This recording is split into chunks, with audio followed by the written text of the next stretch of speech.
We are live. Welcome back to the Bad Putter podcast, episode 5. It's been a while, obviously. My man to the left's been busy down in Newcastle. What's happening, Chris? How long has it been? Oh, it's been a good 4 or 5 weeks or something like that.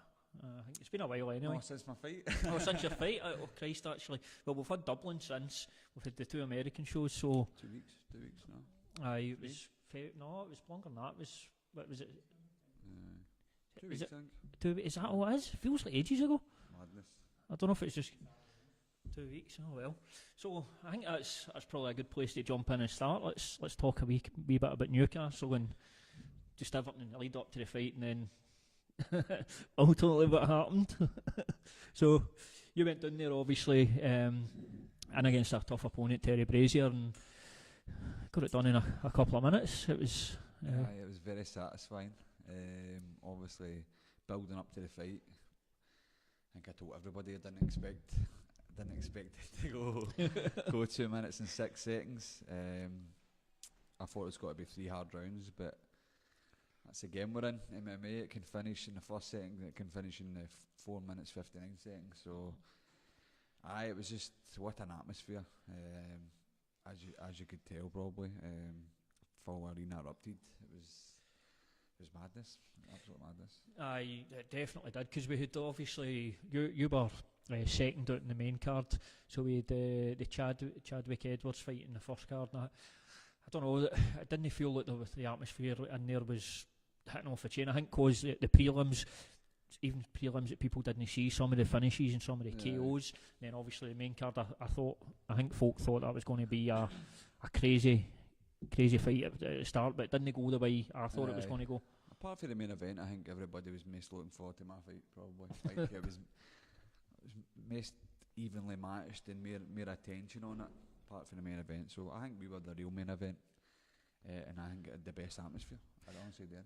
'Cause I came out after my fight for the Chalmers and Browning fight, and it stunk. Like the arena was booing, it was so low. And I was just like, what the fuck? I just left this place a fucking jumping crazy atmosphere, and I could walk out to this shit. So I think I was the real main event and the best fight on the card, on the show. Let's talk a wee bit about the coming out, because I'm assuming you were expecting to come out. You obviously had a lot of folk than me for Holytown or townies. I told you, mines are always the loudest in the room. There could be 5 of them, or there could be 5,000, but no, I didn't think I was going to get booed. I didn't. Because I know like they were everywhere, so I knew I would hear cheers, but I didn't expect that. I think the Newcastle fans kind of prefer us Scottish to like the lower London, lower England, you know what I mean? So, it was nuts, but I didn't expect him to get all the boos. That was, you can actually see it in the footage, like when they're booing him, me just looking at my coach Brian, like, what the fuck's going on here? So, fuck him anyway, he's a bitch. He deserved to be booed. And you'd obviously a couple of post fights today, so we'll talk about about the first one, paying homage to Mr. Austin. It was just I've always thought of that, like, if I ever made it to the big show, and if I were ever on TV, and I had a good Bungard crowd, and I finished well, I always thought, if I knocked somebody out quick and I was on TV or finished them quick, I would walk right out of the cage. Just right up the ramp, BJ Penn style, hame. But then I'm like, no, because then my corners, they're all got to be still there. They still maybe want to announce the winner. I was like, that could be awkward in my team. But I was like, always thought, if I was in Scotland or Glasgow, I would just ask them, if I knock somebody out, submit it and whatever, quick, I'd ask a crowd, if you loved that, if you fucking loved that, give me a hell yeah, and they would just have to say it back. But that's a dodgy one, because if they don't say it back, you're standing there like an idiot. But I got the pot back, it was like, hell yeah, and I just like, that's it. Unlucky, Hangway Thompson was ready to ask me something else, and I just walked, and the other cage door, and the guy's like, no, you need to go that way, and I was just like, come on man, let me have my fucking moment here. And I had to walk back through the other door, and Thompson's like, he thought I was coming back to interview him, and I was like, no, like, he's like, you had your chance or whatever. I was like, I'm going back out, mate, I'm not coming to talk to you, you know what I mean? My spot was done, but I've been sent like videos of people in the crowd recording that, like saying the hell yeah bit, and then you hear all the crowd saying it. I was like, that's what I was wanting, that pop. So cheers for that one, Austin. Well, I can definitely confirm the pop was there. Obviously, I was lucky enough to be sitting cage side. I think everybody did like it. Maybe I went a bit over the top with the celebrations and that, but I'll tell you this now, like before I went out, I was just remember thinking about all the guys that Terry's beat in my stomach. It was Reece McKee, Walter Gaza, Alex Ahor, and I'm just like, these are all fucking great fighters. And I was fine the full fight camp, I was fine the day before, I was fine the way in, I was fine all the way up to that moment. I was ready to fucking walk out. I had doubt came into my stomach, like, these beat all these good guys, this guy's got to be good. I was like, can you beat him? Do you deserve to be here? I'm like, fuck, why is this doubt just creeped in just before I make the walk? I've got the flag and all that, ready to do the William Wallace shit, and I'm just like, why is this doubt just creeped in? So I'm trying to fucking just push that doubt to the side. Doubt kills, man. Don't ever let it in. But it creeped in, and just before I made the walk. So I think when I won, and that's why I went so ballistic and so mental, was because I doubted myself a wee bit. Just at that last second, I was almost at the last hurdle. But you never know, that wee bit of doubt maybe have made me win that fight. All through the week at the weigh-ins and all through the day, fight day, I was total zen, I was calm. It didn't even come into my head. Usually I'm thinking about the fight all day, but I was just chilled, man. Just sat there and drank water and ate all day. And I didn't think about the fight until I started warming up. It was so bizarre, but I think that's why I went mental. I had a wee bit of doubt in me, and it creeped in, and I'm fucking raging it did. But that's how I went mental. Jumped in the cage, I was looking for Scotty T. He was sitting just in front. I was looking for that punk Scotty T, and it's probably a good thing that I didn't see him. I'll see him after it in Iran, but we won't talk about that. But it's probably a good thing I didn't see him when I jumped to the cage, because I could have probably lost my job. Aye. And I was just, I don't know, it was madness. That full couple of minutes was just undescribable. Well, you said it in obviously when we done the post fight with you. When you done the scrum, you said it was sometimes they shouldn't the best moment. Shouldn't have put a mic in front of me after a fight, man. We could dissect your post fight. So I think I started off the post fight scrum with you, and then I think you basically told me to be quiet while you took over. so that was nice. No. To be honest with you, I honestly think you couldn't have done it any better than that. I think it was because folk were to hear for you at that time. And the post fight was really good as well, because you come out with some good interesting shit in the post fight. Straight off the cuff, man. I need to start writing all these down, because I forget to say them again. I think my favourite was getting beat up some Royd boys in America. I quite liked that one. Aye, it's weird watching, like, when I was through the back warming up, and we've got a big telly watching all the fights, and it's just showing you all these Bellator fights, and it's just like ridiculous the amount of guys on fucking steroids, man. It's like, do I want to fight that guy? Do I want to fight that guy? It's just like, it's just the way it is out there, innit? You can actually tell by looking at them. I think your man Pitbull, I know he fought Scope in the main event, man, but that guy is juiced to the gills, man. Even at the weigh-in, you could tell. So I think he would fucking burn the fucking lab down if he pissed in it. And I thought that Scope won as well. I was ecstatic for my win, but I was kind of watching the telly a wee bit, and then we were out in the arena. But I thought Scope won 2-1, but I don't know. I maybe need to go watch it back. See, I've went kind of back. I was sitting, obviously, I was talking to one of the other media guys that were doing, and initially I thought, watching the fight, I thought Pitbull had won 2-1, but since watching it back, I've kind of swayed on that as well, and I'm like, you know what, I think there was no doubt about the first and the third round. It was that second round. I think sometimes when you're watching the fight live and there's loads of stuff going on around about you as well, you can kind of get distracted a bit, so it's always worth coming back. But what an opportunity that was for Scope, and it done him no harm, that fight. I mean, that's a guy that's what I think Pitbull's going to be fighting for the title probably next. You know what I liked when they were showing you the highlight reel with Pitbull, and it was Josh Thompson just talking through it, and then just seeing Josh Thompson get knocked out, and they keep showing it over and over. It's just like, this guy sitting commentating this, and it's just show something else. Not I mean, guy's getting TKO'd. Did you see him address it on live TV? He's like, yeah. So as you can see, I've experienced that before. But it was the main event was good.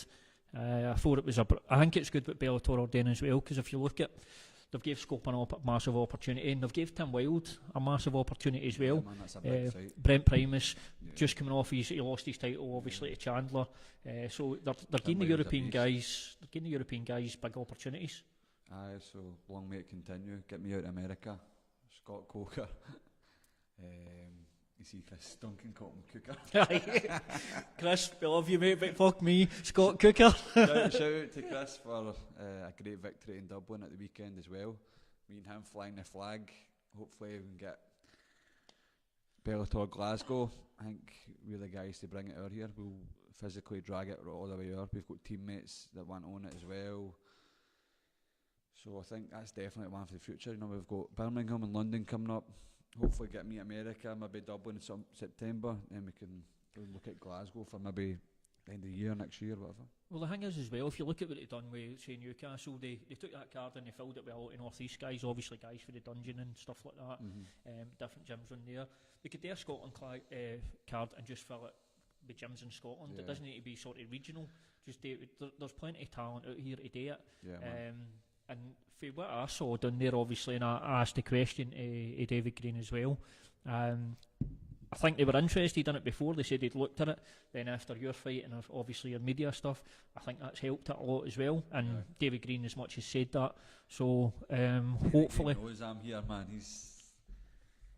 Just get it in the books. Glasgow Hydro. Fuck all this fucking Ed Sheeran pish. I think... After watching the Dublin, you see how much their fans support them, and you get a bit jealous. You're like, I wish we had that in Scotland. I wish your fans, your countrywomen as well, like support backed us. But there's a lot of negativity. A lot of people want you to fail in Scotland. We're in Ireland.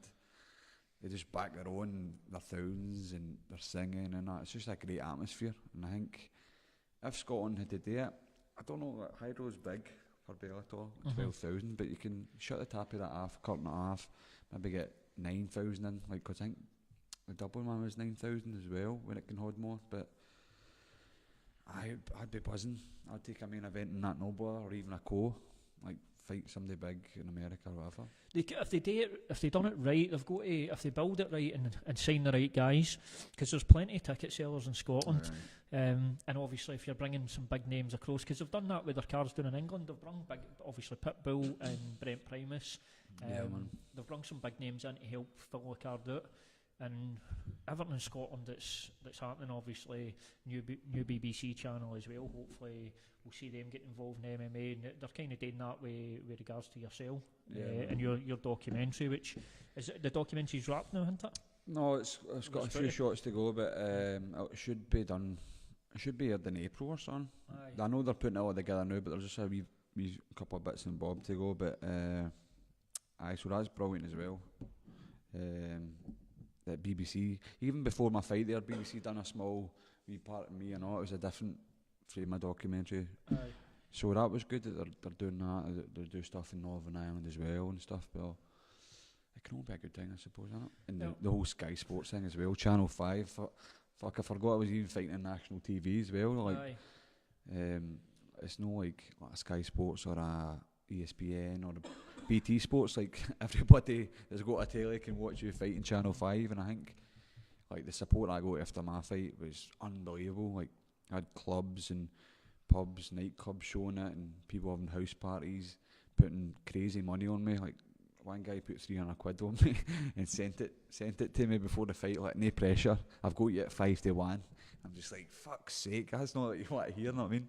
But so that can only be a good thing. National TV, obviously Sky Sports for the American shows and Dublin shows is massive as well. But national TV, Channel 5, man, like, my fucking mom, my papa watch my fight, know what I mean? So that's amazing. What was that like after, obviously, with your fight and then your papa's seen it? Aye. How was he when you come back up and spoke to him? When I came home, like I didn't even party like much after my fight. We went to the casino and watched the Anderson Silva fight. I had a few drinks and then I sat in my hotel room just going through messages until Tomsy picked me up the next day at 11 o'clock. And I was just lying in my bed, didn't sleep, just going through thousands and thousands of messages, just in a mad buzz. And I went straight to my papa's house and I watched it back with him. And he's like, you can talk me through it and all that. But he watched it with my brother and he said he was fine. My brother's like, he was not fine. Said my papa was like, nearly been sick a wee bit and pouring halves and all that. I was like, I didn't tell me that. So we came and watched it again and just him being able to watch my fight live. He's watched a lot of them on YouTube, but that was the first one he's watched live. Aye. So that was fucking worth it. That was worth it. I loved it. He was jumping about and all that, and like he's starting to understand a lot of the techniques and the skill involved now. And my papa's hitting 75, you know what I mean? And I had a wee woman stop me last night at my mate Kieran's bit. And she's like, oh, I watched your fight. Is this the fight or not? Like, you didn't last long. I sat my wee cup of tea. This woman's like 90 and she's sitting watching MMA. What the fuck, man? So this just proves the audience. So just all through like Channel 5 as well, you know what I mean? There's a not. As I says, you had Fort Boyard and now you've got Chris Bungard. I forgot about that bit. I totally forgot about that bit. But it just shows you, I mean, when you look at some of the stuff that's on telly as well, no disrespect to BBC Scotland here, but fuck me, you've got the National Skimming Championships on, National Stone Skimming Championships. Get that shite off and get MMA well, on. Actually, like skimming in water. Aye, seriously, in Scotland, I was flicking through the other day because I wanted to get a look at the programme and I saw that and I thought, right, now if you're putting that on, you're definitely looking for some sport to get on there, so let's get the stone skimming off and get MMA on. Jesus. You know what I mean? So who's counting that? 1, 2, 3, 4. Oh, we've got a new record. Oh, there he's got 6. It's like, I wouldn't count it as a skim, that's just a splash. Aye. Who's doing that job? Apparently there's a lot of crowd violence at that as well. But, streakers jumping in the water, so skimming their boys after water. All in it was a good week, a really good weekend. Just on a couple of things that you said. Fuck Terry Brazier though. God bless Neil Lennon as well. Get that one. By the way, let's just get something straight. God bless Only you, one Neil half Lennon. of this show, God bless his Neil Lennon. Fell with your t-shirt. Ross Cooper was asking how many goals Hearts are going to score tomorrow. Fuck Hearts. Moan the Hearts. Fuck the Jambos. Happy birthday, Ross. Ross Cooper's fighting at Arctic Combat actually. Coming up in April. 27th or 27th so that'll be April. good to see my big ginger Edinburgh mate back in there killing turkeys off. I've actually fought Arctic Combat when I was an amateur and got my arm snapped right off. Right off. So Was that your Kimura? aye, that arm right here. So good memories coming back for the Alhambra Theatre. Can't wait to go back there. That'll be a good card. I think they're putting on because I think Thomas Hepburn's fighting in that one as well. And there's a few guys. There's a lot of good shows coming up. Theatre, I know, It's a theatre hall. When's the last time Ross fought? Was that? It wasn't Forza, was it? Was it that long ago?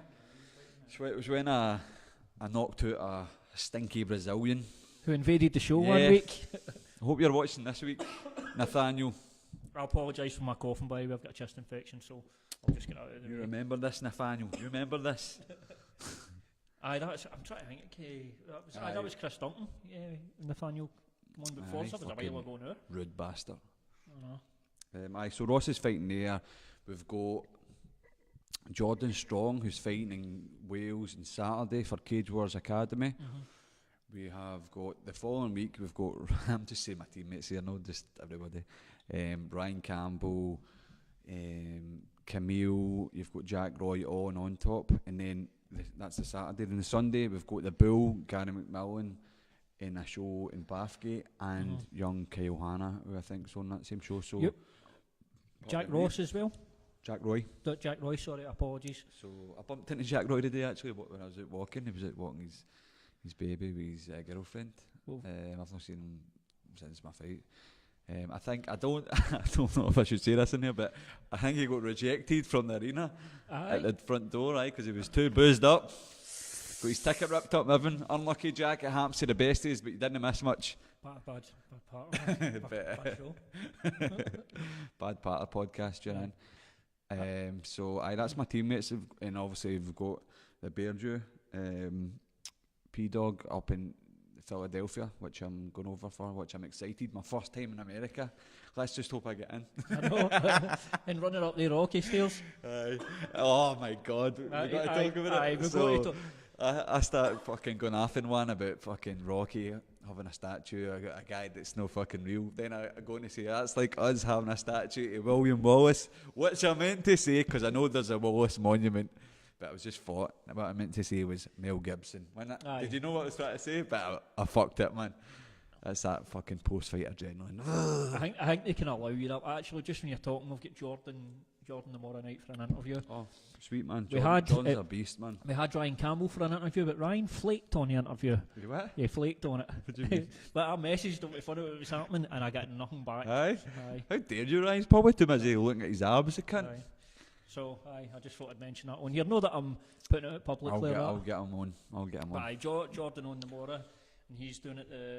He's doing it Wales. Then, isn't he? Aye, the Cage Wars Academy. Jordan's an animal. I've been training him for years and years. He worked a lot, so he's only had like 3 MMA fights, but he had a lot of Thai fights as well before that. Mm-hmm. But animal, he's always in the gym, always training, always getting better.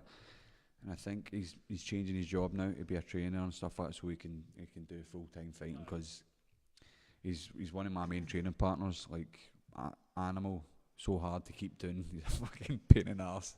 Can strike like fuck, and his jiu-jitsu's getting better and better. So definitely one to keep an eye out. I think this is like a title eliminator.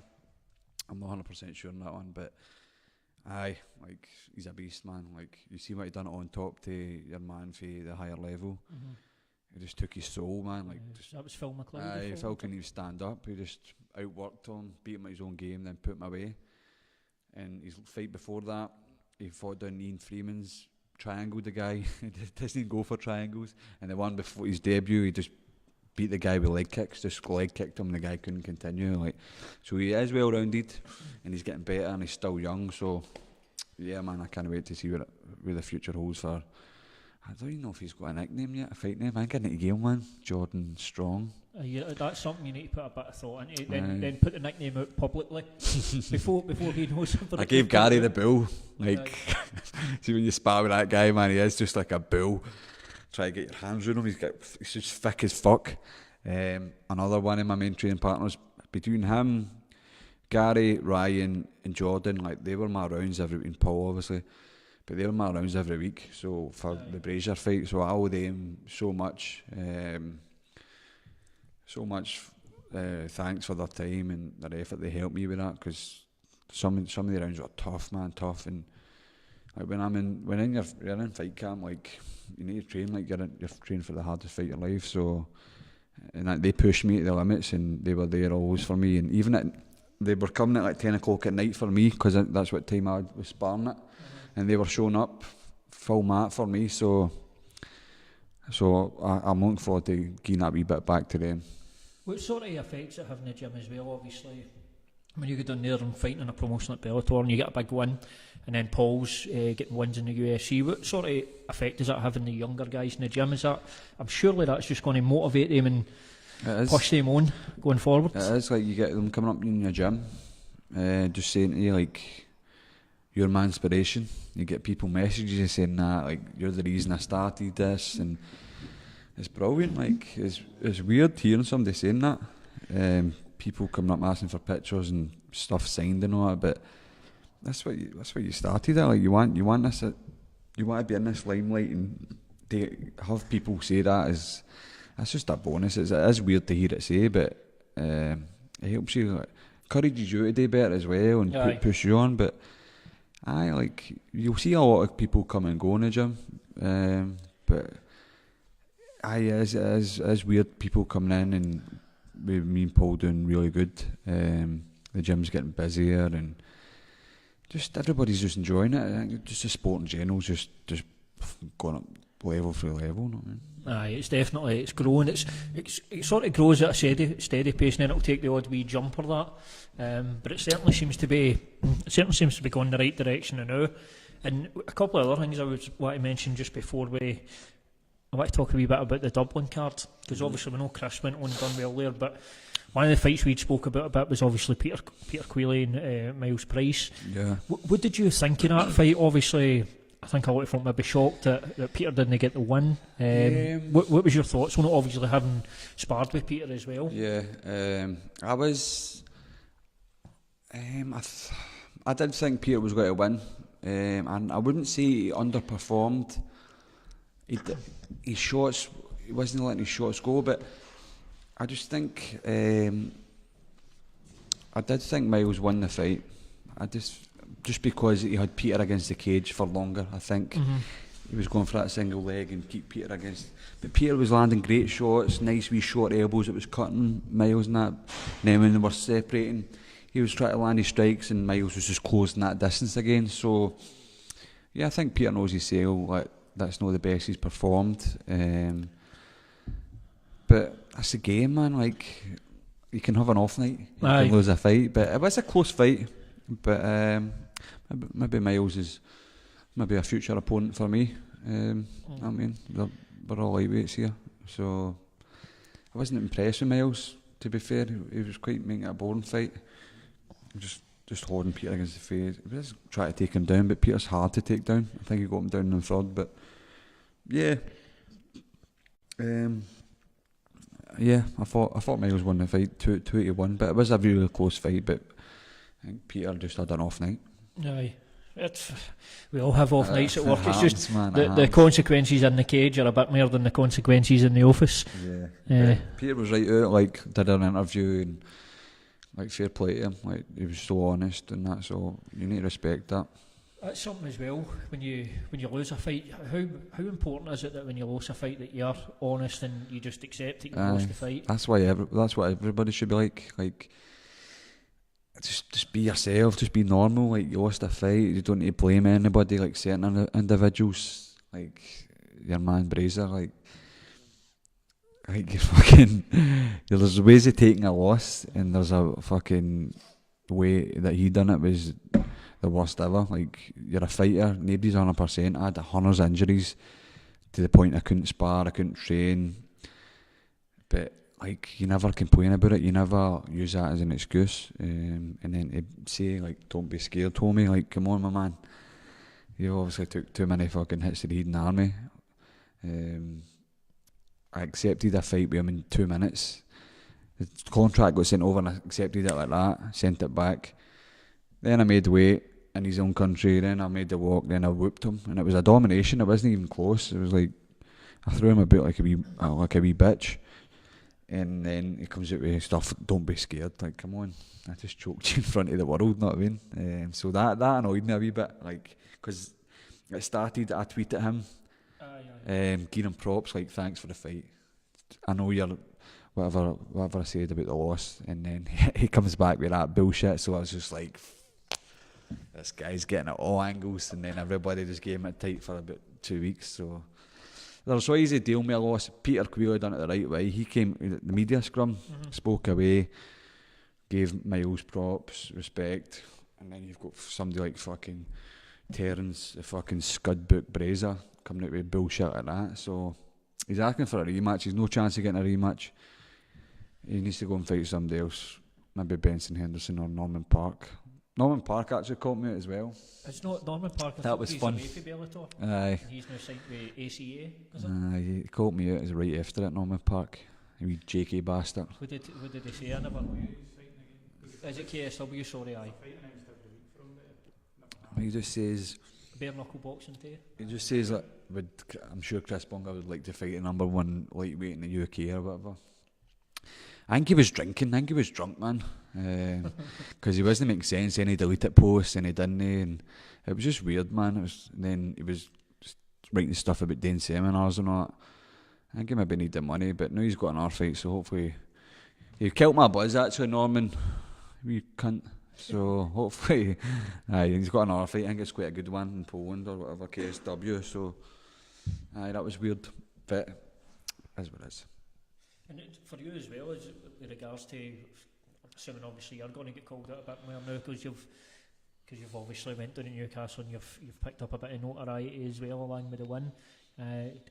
Right now, are you just thinking about Paul's fight and your team's fight and no Not so much about yourself at the minute, or are you open to offers? I don't know, there's this Birmingham card, but I don't like Birmingham. And there's this London card, and I don't like fucking London. But I'd rather fight in London than Birmingham.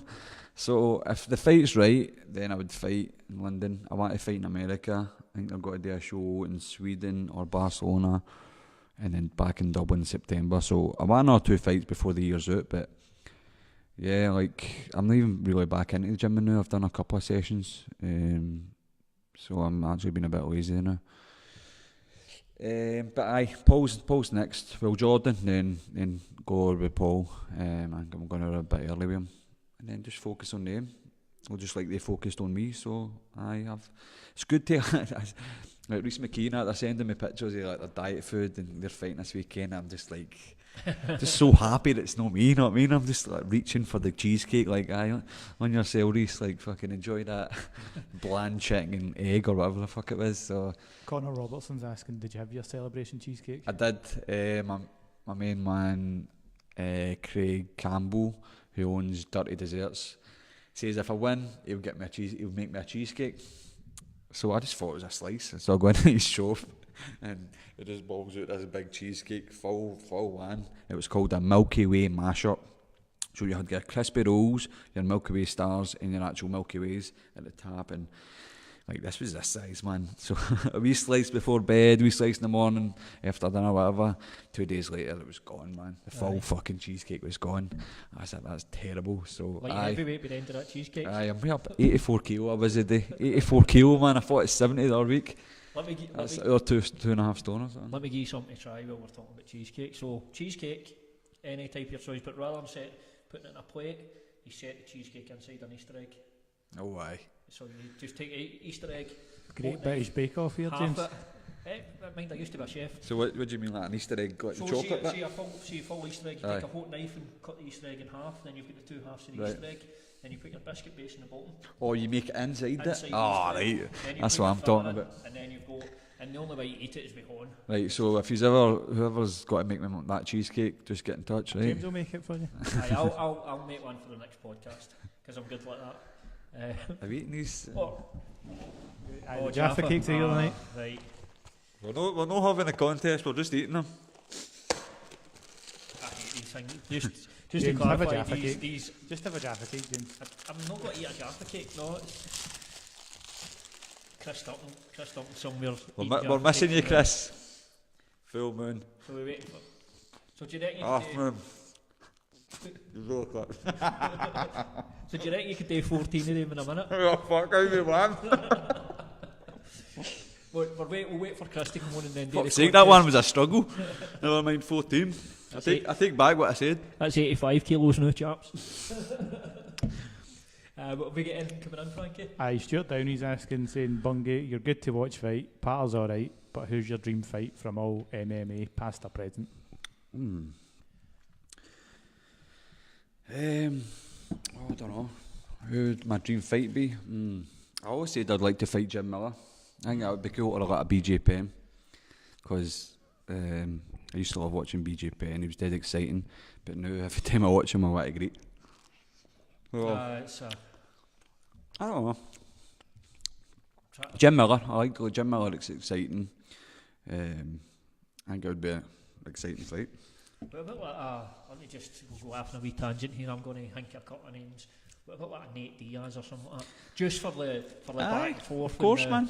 I'd fight them all. I'd fight anybody. But a Nate Diaz, that would be cool. Big long bastard though. Let me just quickly on top of that question. Let's ask you something then about the main event at Bellator Newcastle. So you watched Scope and Pitbull. When you looked at Pitbull and you watched his fight, what was your thoughts on that and your impressions? And Juice head. And how you matched up with him? I put a pin in him, man. He'd just float away.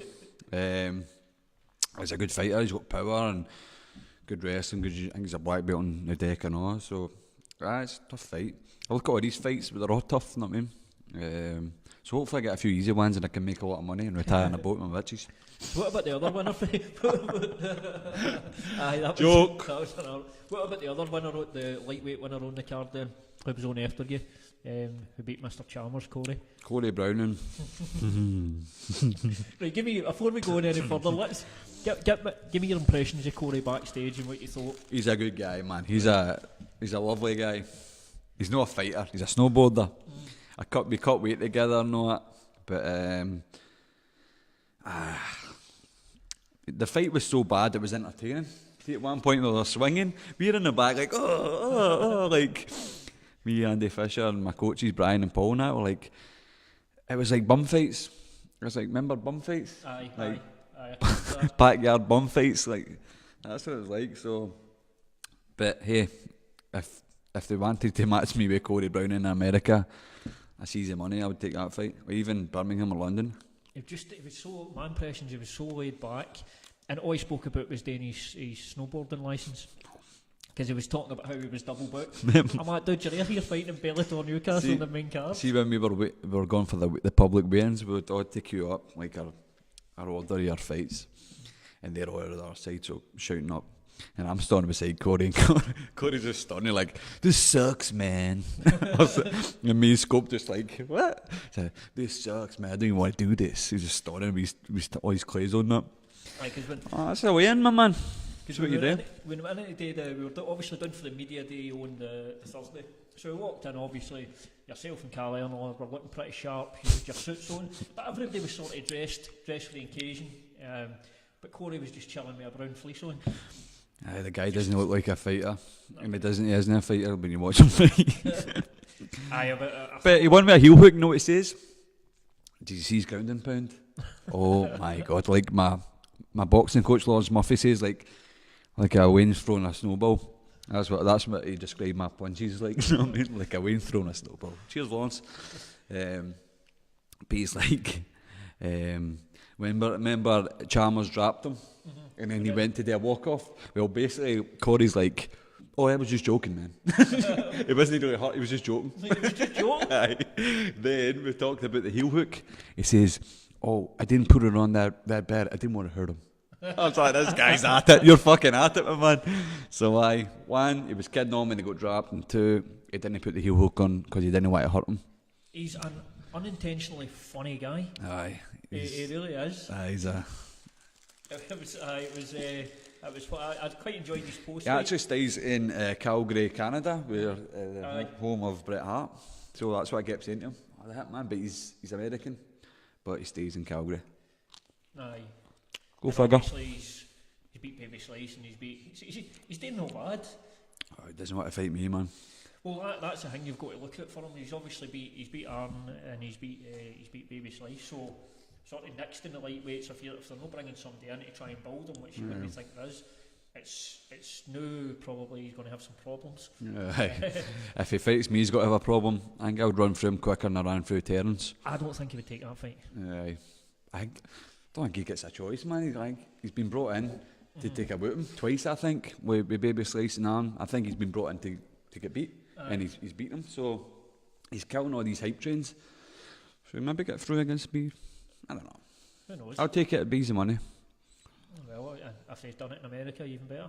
Aye. We trip, sightseeing, fight Corey. Sorry. Isn't it like Newcastle? That would be a sightseeing. But overall, down there, back to Newcastle, but I thought it was. I enjoyed my few days out there. My big mate, Naughty, who came down with me, ideal for coming down. Thanks, mate. Keep me company.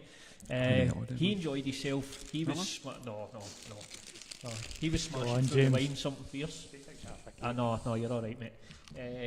So he won some money as well. I've seen that. We went in the bookies, and he's like, I was like, just put something on. So he put some cash on, and he got a wee win. So that was happy days for him as well. You made him some cash. Everybody made cash. Just give me that mod. And I probably should have bet, but I thought, you know what, I'm not going to bet. I'll be. I didn't want anybody to bet on me. Because then you come back, oh, what's all that money? So see the next fight now, they've got to, they've won something, they've got to put something else on now, not me. So just more pressure. Yeah. You get messages saying I've got £100 on you. I know. I shouldn't have my phone really, but I was sitting in the changing room and it was just constant, like, I've betted you, I'm just like, just got to put that down. Surely that can't be a smart thing to do. Nah. maybe Brian should take the phone off you I know. and just let you focus on what's in front. It was good because they had my documentary crew were all there, even for all the weight cutting, my bath. Right, so we woke up, we went down to this wee gym, which Hoist Gracie's just sitting training away. And Hoist Gracie's got to be in my documentary, by the way, which is fucking super cool. And we use these wee scales, and we try and put the weight on them, and they come on just under the 8 kilo dumbbell, but it comes 7.9. So I stand on them as soon as I've woke up, doing at 5 in the morning, and it says I've got 2 kilo to go. So happy days. Oh, in fact, it was under that. And really, when we end up weighing ourselves a couple of hours later on the real scales, just to check them, it was still 2 kilo. So these scales are wrong. So my mind was fucked. So we end up another 3 salt baths and the sauna up and down. So this was all filmed in that. So you'll get a good insight. I was fucked. Just because we used the wrong scales. Just to try my... So that just the wrong scales have fucked you up? Mentally. They fucked me mentally because I thought I was close, and then really I was so far away. And so they filmed all that, and they filmed behind the scenes walking to the cage for backstage, which will be all cool footage to see. And then obviously after it and all that. So I can't wait to see this. They've got me like filming in Dublin, jumping the Irish Sea. They've got me swimming underwater with GoPros and using drones, running and all this shit. I've got everything, man. It's got to be cool, man. And I saw something as well. I saw you doing a wee huddle with the documentary crew.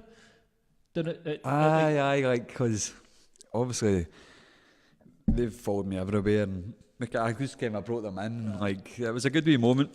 I would say as well, I spoke to the guys filming, or guys and girls filming the documentary, and I could see obviously when you won they were ecstatic, they were really pumped up, they were ecstatic as well. They started the first documentary was for the Nathaniel fight in Forza, the Brazilian. That was like the wee mini documentary they done for their university, still in university. So they all got jobs through the BBC. Through that documentary, the BBC seen that, then like, can you do one for the BBC? So we've been filming for months. So it's got to be aired in April in the new BBC Scotland channel that aired Sunday. How surreal is that going to be when that documentary, when you know there's a documentary going out about you on the BBC channel? It's quite mental. It's got to be cool. The picture they've used for the actual cover of the BBC is just me on top of the cage, like they've got a photo of me under me, and I'm just kind of looking, and I look so fucking angry. So that's got to be like the cover. So if you're in the BBC iPlayer, that'll be like the picture you need to click on, basically, you know what I mean, for it to replay up. So it should be good. I'm looking forward to it being all edited together with the training in Dublin, training in Hit Squad, like my papa, the fight, the weight cut. They've got me bit for like where I grew up in Holytown, so stuff like that, like all pieced together. And they've got music. They've actually got the rights to Bad Moon Rising for John Fogerty, which is like for Creedence Clearwater. So that was cool. They've got like Twin Atlantic. We've got some Jerry Cinnamon. So they've got some good tunes on it. But so it should be good. Got to say as well, by the way, the Bad Moon Rising. It's a song I like anyway, but hearing it in that arena, I think it gets everybody dancing, doesn't it? It's a good. Sorry, Jake, if I get your second name wrong. Jake Smith, he does a lot of work for Made for the Cage and that. He messaged me about your walk. Have it all on. And he was saying how good a song it was for what it was. Sounds brilliant in the arena as well. It's a good tune to walk out to. That's my amateur career. I had like 13 amateur fights. I changed my song every fight. Right. And then since I went pro, I've had 18 pro fights. It's always been Bad Moon Rising for all 18, so I don't think I'll ever change it. No, unless I go to Ireland, I'll start with a rebel song and then it'll kick into Bad Moon Rising. You want to cover that one, James? No, I'm as soon as the word rebels mentioned, I'm out. I'm out quicker than Brendan Rodgers. Oh. I go to he was only here for 7.5 in a row. I know. Did you know what? Let's talk about that for a minute. Let's talk about that. So I heard it this morning on the radio, and I'll be honest with you, I was happy. They were these terrorised Jews, man. I'm glad to see the back of him. I'm fucking glad to see the back of him. But I was shocked as well that, one, leaving mid-season when you're potentially on for a treble, which praying to God doesn't happen. But it was also I get money wise Leicester are bigger money wise, but club wise there's no way a mid-level EPL club are bigger than Celtic or Rangers. I just don't get the move from that point of view. And for what I heard at the phone in, it seemed like a lot of anger for the Celtic fans as well. It's just a weird one. It's just the timing. I think that's the main thing. See if you stayed to the end of the season and seen it out, everybody would wish him well. Aye. But we've got playing Hearts tomorrow, we've got Hibs at the weekend in the Cup, 2 biggest games of the season, and he's off. He just left. So as soon as I put a post up to thank them, because the memories he's made the last couple of seasons alone is to be thankful. Aye. But the amount of hate I got on my pages is unbelievable. Like, people calling him a rat or snake. I'm just like, Celtic are a hard bunch to please at the best of times, but I do get why they're angry, the timing of that, but you still need to thank him. Obviously Lennon's come in, hopefully Lennon can just see it out. Basically there's like 10, 12 games to go, like he only needs to win like 9 I think. Just see that out and hopefully win the Cup. I know you're a Rangers man, but and then it's just a weird timing in Leicester, like they can't win, get into Europe, or they can't get relegated, so it's like a weird one, but I think they're just wanting him in to get the ball rolling for the start of next season. I don't know. But for me, what I think potentially what happens going down to Leicester is he's obviously want to get himself into one of the top jobs in England, and I think that's going to be made difficult going to Leicester. Because say what you want about what they've done winning the league and that, but that's gone. That's they won't do that again, man. And they've only went backwards since. So I just think it's a bad career move. He should have, because you would have thought potentially like at Arsenal or the situation at Chelsea now, by the end of the season there could be jobs there. Don't get me wrong, I'm super happy at that. The bad thing is he'll probably take fucking half the Celtic players with him. Well, so hopefully KT, McGregor and that don't end up going with him. You know the bids are going to come in, and it's going to be some serious cash that comes in for him. But the one thing I did hear for listening to the football phone in was one fan had mentioned Moussa Dembele and stuff Brendan had come out and says about him. Dembele had tweeted today. Did he? He wrote interesting, and then he done like see the meme or the gif Dexter like pure blinking. He's shocked and all. So if you don't know now you know as well. Hashtag if you don't know now you know. So meanwhile Stephen Gerrard's sitting in the house eating lots. It's like still got 8 points clear though. So basically, to be fair, hopefully we can't fuck it.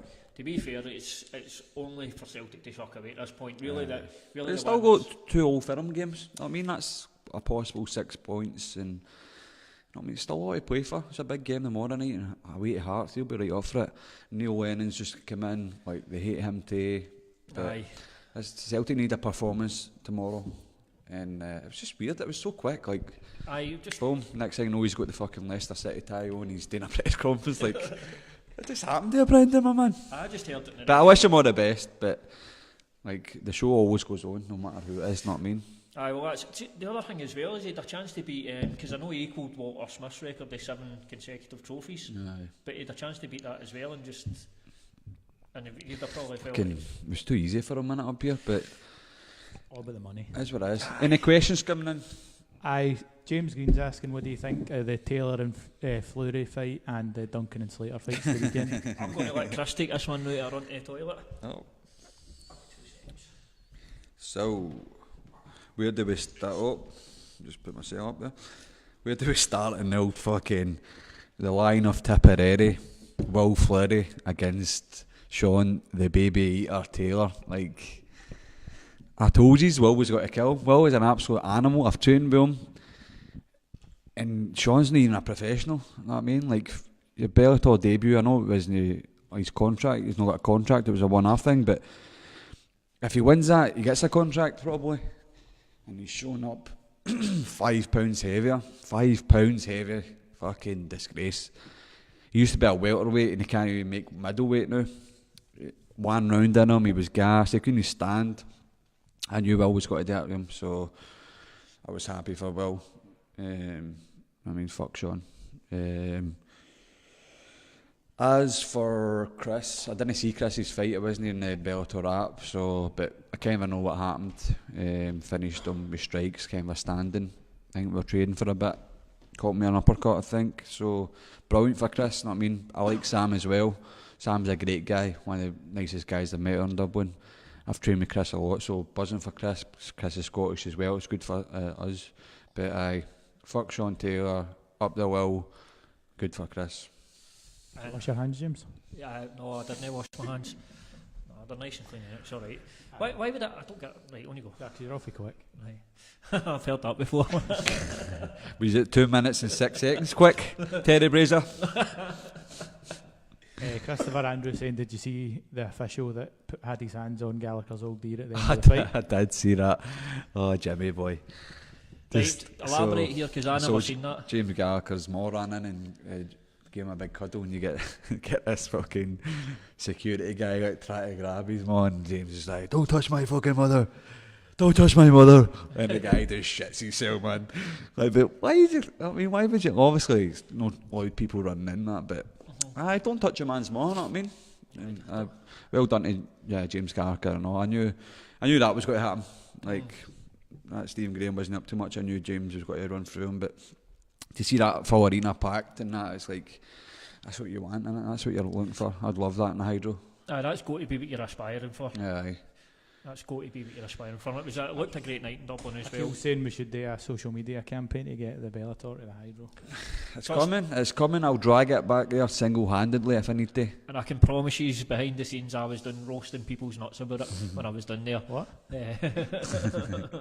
I was roasting the nuts. Oh, Frankie, don't make gay jokes, mate. By the way, you can't see Frankie on camera, but he's got a pink bikini on. That's for after. Man Keane. Any other questions? Right, just try to find the questions. Just fire your questions in, guys, when you're watching. Also, another thing as well, with regards to guests on the show, for people that are watching the show and that enjoy it, send us messages to our Twitter page, our Facebook pages, whatever, and let us know who you would like to see on the show as well, because we want to keep getting different guests on. Obviously, this is a fight-orientated show tonight, but as MD that's watched the previous shows, it's not always fight-orientated, and the next few won't be either.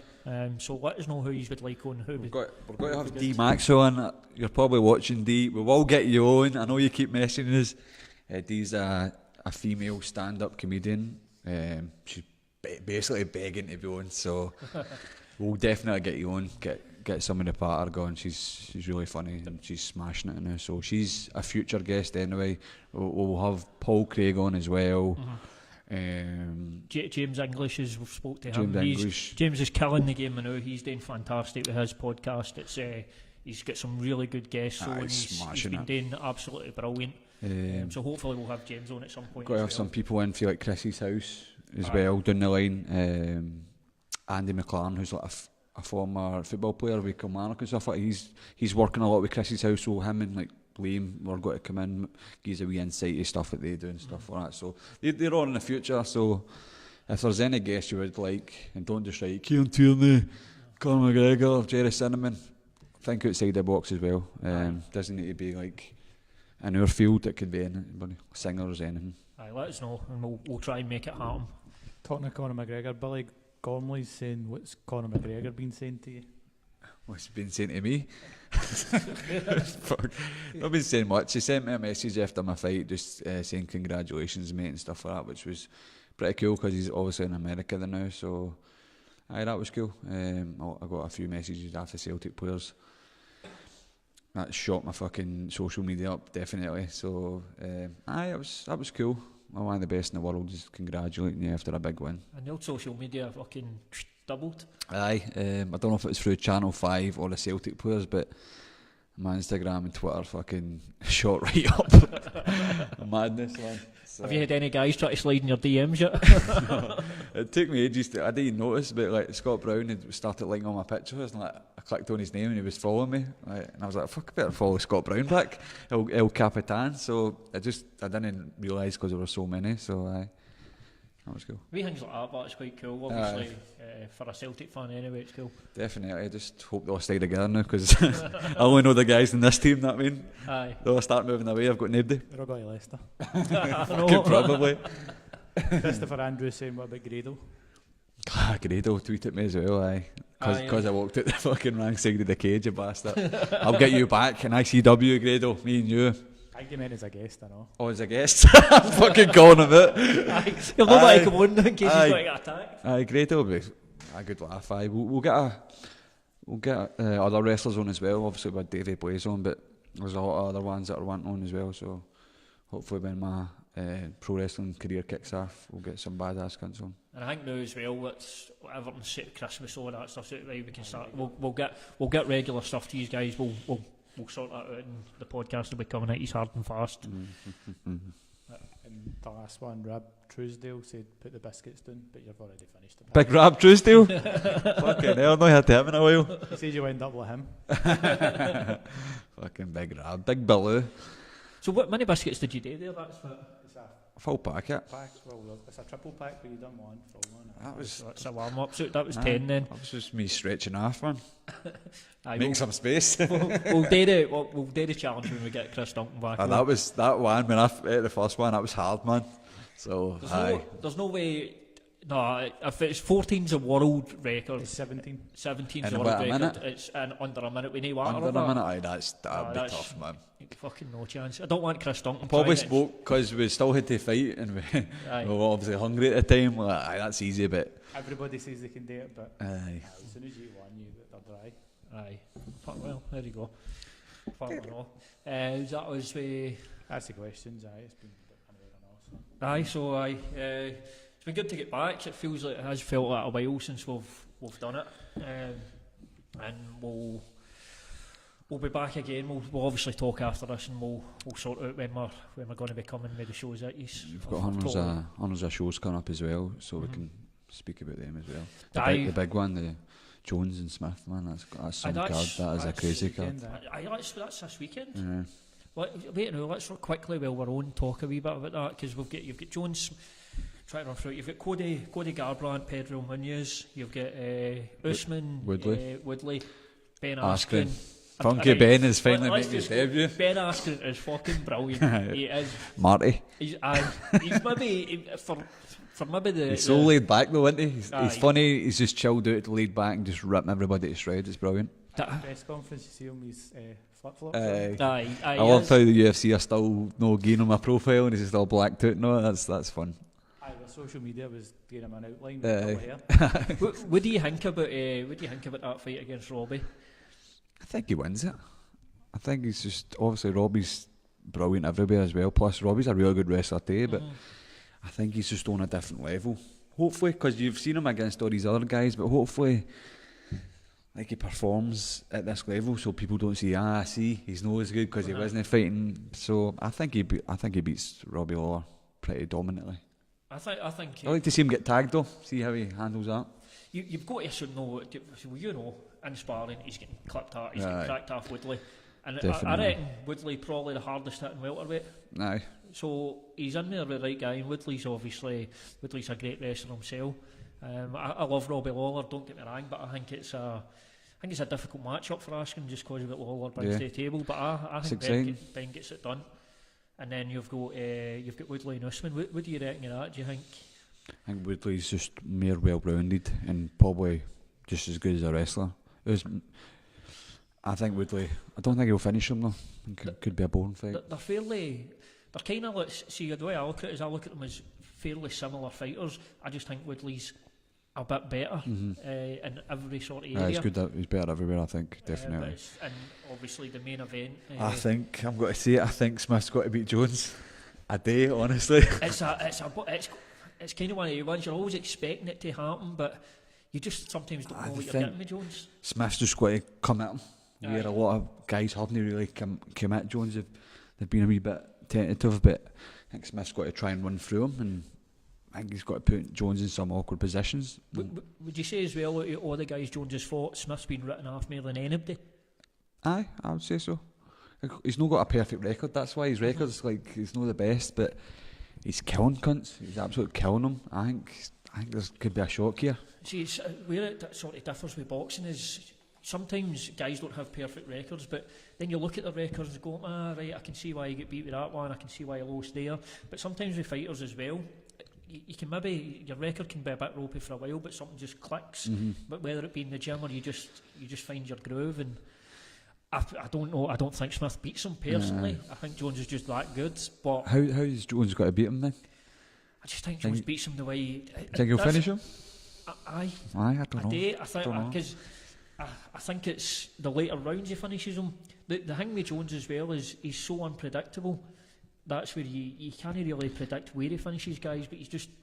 I like that he's straight back in. I like he's staying active now, so hopefully it's merely that for Jones, because the fans I don't like him, but the fans like him. Everybody likes to watch him fight. As a person, I wouldn't invite him here for dinner. Know what I mean? He's a good night you'd have, but you'd have a good night. Especially if he brings the stuff from America. the good stuff. I don't think he's a great advocate for the sport or that, but fight wise he's kind of perfect, isn't he, in terms of obviously that Matt Hamill one. But we've seen him look bad in the past against OSP. That is a really good card. I'm going to be honest, but the fight I'm actually the asking fight. That's the one I want to see. Same. For me, that's the fight I'm excited about. And I know a lot of folk will probably say, he's born to watching that, but what he does so well. He's dominant. His wrestling's off the chart. It's got to be an exciting card. It's on this. Is it Sunday? It's on. Or is it on? Sunday morning, Saturday night. Right. See, I thought it was maybe Sunday in America, but there we go. Anyway. So I think we'll wrap on that one. Episode 5. In the bag, and like we say, guys, obviously this will come out audio version on iTunes as well, so like and subscribe to that, download it, listen to it, and obviously on our social media pages, give us a follow, like, share, and let us know who you want on. But aye, well, that's us. Peace out.